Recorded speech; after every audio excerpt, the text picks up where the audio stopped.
नमस्कार। आप सभी का स्वागत है आपके अपने YouTube चैनल आओ सब कुछ जानने में। उम्मीद करती हूँ आप सब लोग खुश होंगे, प्रसन्न होंगे और पढ़ाई कर रहे होंगे। एक बहुत अच्छी बात किसी ने कही है कि विश्वास वह शक्ति है जो अंधेरों को उजालों में और उजालों को अंधेरे में बदल सकती है। आई होप आपने भी कहीं ना कहीं सुना ही होगा। हमारे जीवन में कभी ना कभी एक ऐसा वक्त आता है जब हमें लगता है कि यार अब बस ख़त्म हो गया, अब हम नहीं कर सकते। हमारे आस पड़ोस के लोग कहते हैं कि तुमसे नहीं होगा, हालात कहते हैं रुक जाओ। हमारा मन भी कहता है कि अब रुक जाते हैं, अब हमसे होगा ही नहीं।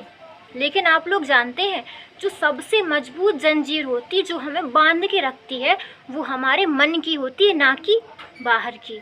आज की जो कहानी है वो आपको इंग्लिश सीखने में तो मदद करेगी ही, लेकिन ये इंस्पिरेशनल कहानी आपको बताएगी कि कैसे एक छोटी सी मान्यता, एक छोटा सा विश्वास हमें जीवन भर बांध के रखता है।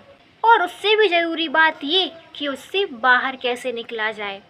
स्वामी विवेकानंद ने कहा था, उठो जागो और तब तक मत रुको जब तक लक्ष्य की प्राप्ति ना हो जाए।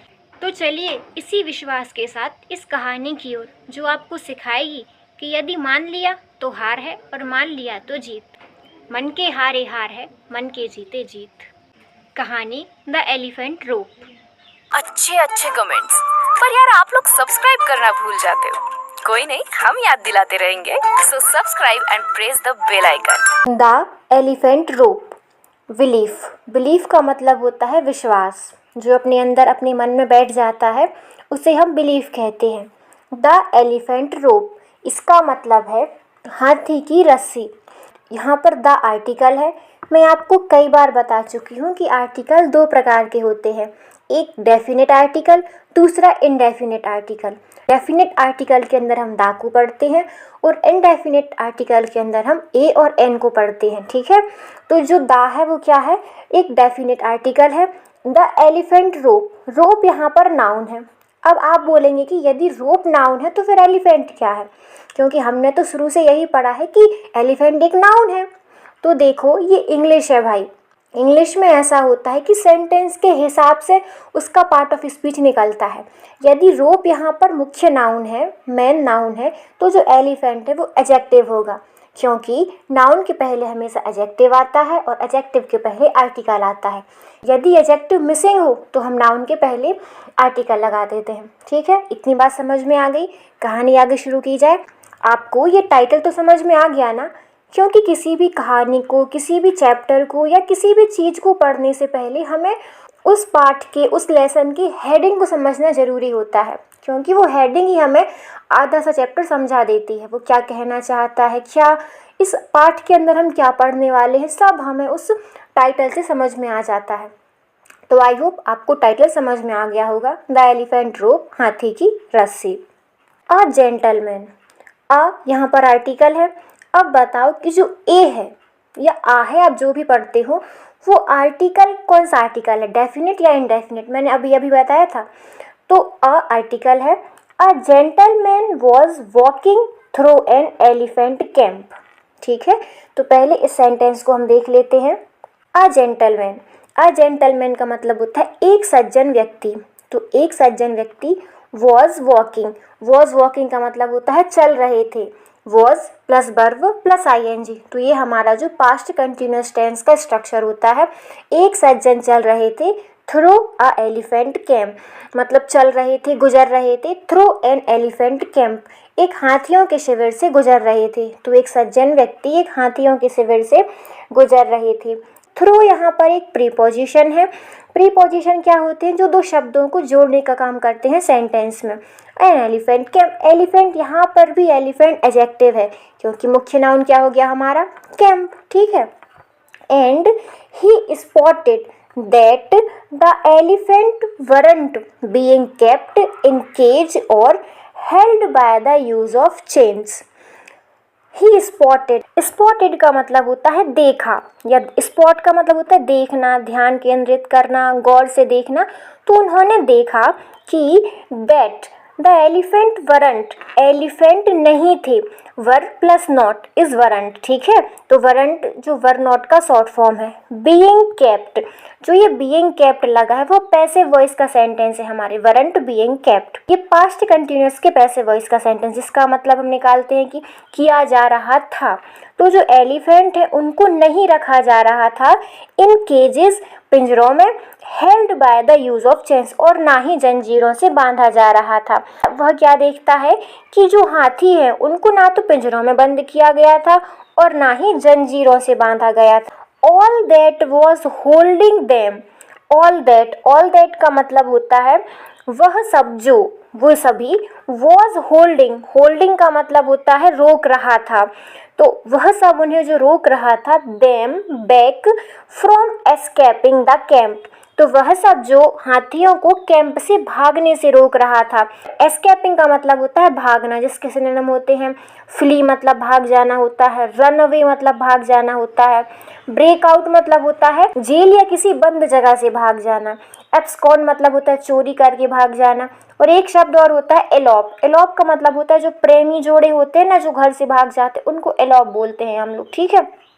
तो एक ऐसी चीज थी जो उन्हें कैंप से भागने से रोक रही थी, was a small piece of rope, एक छोटे से रस्सी का टुकड़ा, tied to one of their legs, जो कि बंधी हुई थी उनके पैरों से। तो ना तो वो पिंजरों में बंद थे, ना तो वो जंजीरों में बंद थे, उन्हें सिर्फ एक छोटी सी रस्सी ने बांध रखा था, जिसके कारण वे भाग नहीं पा रहे थे, ठीक है। As the man gazed upon the elephants, gaze upon का मतलब होता है टकटकी लगाकर देखना, एकटक होकर देखते रहना। गेज के सिनोनिम होते हैं स्टेयर, स्टेयर मतलब होता है घूरना, टकटक देखना, बिल्कुल लगातार देखते रहना। लुक मतलब देखना, आपको पता ही होगा। एक होता है ग्लेंस, ग्लेंस मतलब होता है नज़र डालना, हल्का सा पलक झपकते टाइप। पीप मतलब झांकना होता है, और ग्लेर, ग्लेर मतलब होता है घूरना, किसी को आक्रामक या बहुत गुस्से से देखना, उसका मतलब होता है ग्लेर। ऑब्जर्व करना, निरीक्षण करना होता है। बिहोल्ड मतलब होता है देखना, इसे ना हम लिटरेचर के फॉर्म में यूज़ करते हैं। फिक्सेड मतलब होता है ध्यानपूर्वक देखना, ध्यान केंद्रित करना। और एक और होता है कि कंटेम्पलेट, मतलब उसका होता है ध्यानपूर्वक देखना, विचार करना उसके बारे में, ठीक है। तो ये गेज के इधर उधर पास वाले सिनोनिम हो जाते हैं, जो थोड़ा बहुत अंतर होता है किसी भी सिनोनिम में, बाकी तो वही होता है। तो as the man gazed upon the elephants, तो उस आदमी की टकटकी लग गई उन हाथियों पर, मतलब वो बहुत ध्यान से उन्हें देखने लगा। He was completely confused, completely confused का मतलब होता है बहुत ज़्यादा अचंभित था, मतलब उसका सर घूम गया था। As to why the elephant didn't just use their strength to break the rope, वह क्यों कंफ्यूज हो गया था कि why the elephant didn't, elephant क्यों नहीं कर रहे थे जस्ट यूज, प्रयोग, देयर स्ट्रेंथ, हाथी अपनी शक्ति का प्रयोग क्यों नहीं कर रहे थे, टू ब्रेक द रोप, रस्सी को तोड़ने के लिए। अब यहाँ पर देखो एक मिसरी है, देखो वाई तो एक क्वेश्चन वर्ड है और यहाँ पर हमारा क्या लगा है, फुल स्टॉप लगा है, तो ये हमारा पॉजिटिव सेंटेंस में आएगा, क्योंकि यदि नेगेटिव सेंटेंस में आता तो हम इसे ऐसे पढ़ते कि वाई डिडंट द एलिफेंट, अंतर देखना, वाई डिडंट द एलिफेंट और वाई एलिफेंट डिडंट। तो यदि क्वेश्चन वर्ड होता, ये जो पूरा सेंटेंस है वो क्वेश्चन होता, तो हम बोलते Y didn't the elephant just use their strength, और ये पॉजिटिव सेंटेंस है इसलिए हम बोलेंगे वाई द एलिफेंट डिडंट। तो वह पूरा कंफ्यूज्ड था कि जो हाथी है वो अपनी ताकत का यूज़ क्यों नहीं कर रहा उस रस्सी को तोड़ने के लिए, एंड एस्केप द कैंप, और वहाँ से भागने के लिए, जो शिविर है जो कैंप है वहाँ से भागने के लिए, क्योंकि एक छोटी सी रस्सी है वो तो आसानी से तोड़ के हाथी भाग सकते हैं, लेकिन वो ऐसा क्यों नहीं कर रहे हैं, क्योंकि आज़ादी एक ऐसी चीज़ है जो सबको पसंद होती है, चाहे जानवर हो, चाहे पशु पक्षी हो, और चाहे हम इंसान हो। They could easily have done, वे ऐसा आसानी से कर सकते थे। इजीली का मतलब होता है बहुत आराम से, बहुत आसानी से। बट इंस्टेड, लेकिन इसकी बजाय, they didn't try to at all, लेकिन वे ऐसा करने की कोशिश भी नहीं कर रहे थे, उन्होंने ऐसा करने की कोशिश भी नहीं की। जो डिडंट होता है वो पास्ट सिंपल टेंस के हेल्पिंग वर्ब होता है, डिड नॉट, किया, दिया, लिया, इस प्रकार से। मैं आपके लिए एक टेंस का छोटा सा कोर्स लेके आऊँगी तो आपको ये पूरा समझ में आ जाएगा कि कहाँ पे कौन सी हेल्पिंग वर्ब होती है, कहाँ पे वर्ब का थर्ड फॉर्म यूज़ होता है, कहाँ पे कौन सी वर्ब कैसा स्ट्रक्चर होता है, ये सब। ठीक। Curious and wanting to know. Curious मतलब होता है जानने का इच्छुक, उत्सुकता से, एंड वांटिंग टू नो वह जानना चाहता था, तो उत्सुकता से और जानने के लिए। The answer Uttar, he asked उसने पूछा, आ ट्रेनर एक ट्रेनर से, नियर बाय पास के, तो एक पास में एक ट्रेनर खड़ा था तो उससे उसने पूछा, why the elephant were just standing there and never try to escape, कि क्यों, कि ऐसा क्या है वो हाथी वहाँ पर ज्यों के त्यों खड़े हैं, भाग नहीं रहे हैं, इवन वो ट्राई भी नहीं कर रहे हैं यहाँ से भागने का। एस्केप मतलब भागना। ठीक है। ट्रेनर का मतलब होता है प्रशिक्षित करने वाला, जो हमें प्रशिक्षण देता है, हमें सिखाता है, वो ट्रेनर होता है। वो जानवरों को सिखाए वो भी ट्रेनर होता है, इंसानों को सिखाए वो भी ट्रेनर होता है, जो हमें ट्रेन करे, जो हमें कुछ सिखाए। ठीक है, वो ट्रेनर होता है। तो the trainer reply, reply verb का बेस फॉर्म है, रिप्लाइड सेकंड फॉर्म है, और एक और रिप्लाइड वो थर्ड फॉर्म पास्ट पार्टिसिपल होता है। तो रिप्लाई किया। देखो मैंने एक वीडियो में आपको रिप्लाई और आंसर में डिफरेंस बताया था कि आंसर मतलब भी उत्तर देना होता है, रिप्लाई मतलब भी उत्तर देना होता है। तो इन दोनों में डिफरेंस क्या है? तो इन दोनों में बेसिक सा डिफरेंस ये है कि जो रिप्लाई होता है वो नॉर्मल सी बातों में रिप्लाई करने के लिए होता है, उत्तर देने के लिए होता है। जैसे मैंने आपसे कुछ भी कहा, मैं कल मार्केट गई थी, तो आप उसके एवज में कुछ कह दें तो वो रिप्लाई हो गया। लेकिन यदि मैं आपसे कोई क्वेश्चन पूछूं, कोई समस्या पूछूं, किसी बारे में, किसी प्रॉब्लम के बारे में डिस्कस करूं, तो यदि आप उसका उत्तर दें तो वो आंसर होता है। छोटे रूप में समझो कि जो रिप्लाई है नॉर्मल सी बात का उत्तर, और जो आंसर है वो किसी क्वेश्चन का उत्तर। ठीक है, समझ में आ गया? तो द ट्रेनर रिप्लाई, तो यहाँ रिप्लाई क्यों आया है? क्योंकि वहाँ कोई क्वेश्चन तो पूछा नहीं, उसने अपनी क्यूरियोसिटी जताई है, कुछ इच्छा है उसे जानने की, कोई समस्या नहीं है उसकी, कोई क्वेश्चन नहीं है उसका। ठीक है, वो नॉर्मल सी बातचीत हो रही है उनकी। तो द ट्रेनर रिप्लाइड, ट्रेनर ने रिप्लाई किया, When they are very young and much smaller, मतलब जब वो छोटे होते हैं, जवान होते हैं, we use the same size, हम यूज़ करते हैं उसी साइज़ की, उसी आकार की रोप, रस्सी को, टू टाई देम, उन्हें बांधने के लिए। तो जब वो छोटे होते हैं, स्मॉल होते हैं, यंग होते हैं, तब हम उन्हें बांधने के लिए छोटी सी रस्सी का यूज़ करते हैं। एंड और एट दैट एज, उस एज में, it's enough to hold them, यह पर्याप्त होता है उन्हें बांधने के लिए, क्योंकि बच्चे तो छोटे छोटे से हैं, हाथियों के बच्चे बिल्कुल छोटे छोटे से हैं, तो उन्हें बांधने के लिए वो छोटी सी रस्सी बांध देते हैं। अब आगे देखो क्या कहता है, एज दे ग्रो अप, जैसे वे बड़े होते हैं, दे आर कंडीशनड, उन्हें प्रशिक्षित किया जाता है, टू बिलीव, यह विश्वास करने में, they can not break away, वे उसे नहीं तोड़ सकते हैं, दे बिलीव, वे विश्वास करते हैं, द रोप, वह रस्सी, कैन स्टिल होल्ड देम, वह रस्सी उन्हें बांध सकती है। So they never try to break free, वे उसे तोड़ने का कभी प्रयास नहीं करते और भागने का कभी प्रयास नहीं करते हैं। मतलब कि जब वो हाथी छोटे छोटे होते हैं तो उन्हें छोटी रस्सियों से बांध दिया जाता है, तो जब वो कोशिश करते होंगे उस रस्सी को तोड़ने की तो वो नहीं तोड़ पाते होंगे, बहुत कोशिश करी लेकिन नहीं तोड़ पाए। तो ये कोशिश करते करते करते उस बच्चे के दिमाग में ये बैठ गया, उस हाथी के बच्चे के दिमाग में बैठ गया कि ये जो रस्सी है मैं कभी नहीं तोड़ सकता हूँ। अब वही हाथी जिसके मन में ये बैठा हुआ है कि मैं ये रस्सी नहीं तोड़ पाऊंगा, धीरे धीरे धीरे बड़ा होता है। अब वह रस्सी तोड़ने की कोशिश भी नहीं करता, क्योंकि उसके मन में ये बैठा है कि मैं ये रस्सी तोड़ ही नहीं पाऊंगा। ठीक है, समझ गए ना ये कहानी कैसी है? द ओनली रीज़न, सिर्फ यही एक कारण, दैट कि the elephants weren't breaking free, सिर्फ यही एक कारण है कि एलिफेंट आज़ाद होने की कोशिश नहीं करते, उसे तोड़ने की कोशिश नहीं करते हैं। And escaping from the camp, और शिविर से भागने की कोशिश नहीं करते हैं। ओवर टाइम, समय के गुजरने के साथ साथ, दे अडॉप्टेड, अडॉप्टेड का मतलब होता है अपनाना, किसी चीज़ को अपने मन में बिठा लेना, किसी विश्वास को बिठा। अडॉप्ट का मतलब यदि हम नॉर्मल सेंस में देखें तो होता है किसी को अपना लेना। तो उन हाथियों ने भी अपने मन में ये विश्वास को अपना लिया था। द बिलीफ, यह विश्वास अपना लिया था, that it just wasn't possible, यह संभव ही नहीं है।